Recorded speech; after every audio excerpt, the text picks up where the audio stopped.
Magandang araw mga paps. Welcome sa aming pamamalengke. Palengke ito ng Tandang Sora sa Visayas Out.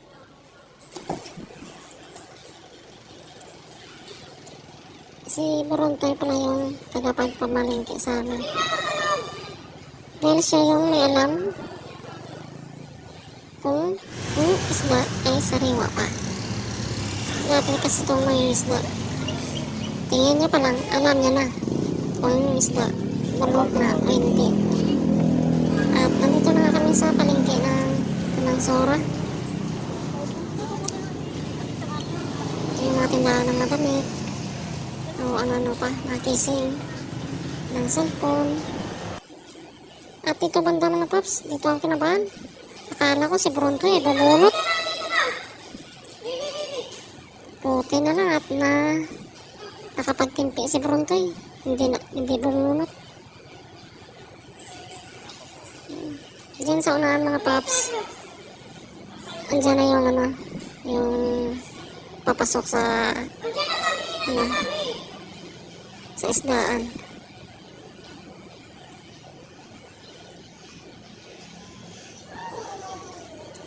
Ito yung bigasan dito, kami bumibili ng bigas.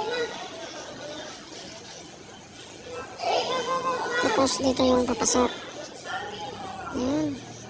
Dalawa yung palengke nila dito. Medyo malaki ito.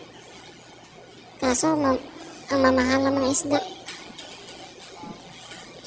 Pero may nakita kami itong isang nagtitinda. Ito kami nakamura ng isda. Sa iba yung galunggong, 280. Doon sa kanya, 180 lang. Kaya, medyo nakatipid yun eh. Yan. Alam din pala ni Brontoy kung yung nagtitinda ay mahal yung isda. Hindi na yan nagtatanong. Sa tingin niya pa lang, alam niya na mahal yung binta. Ikot yan. Ito. Ito nakita yan si Manong. Yan. Hindi na nagtanong ng presyo yan. Bili agad yan dahil alam niya yung presyo ng isda ni Manong. Mura lang.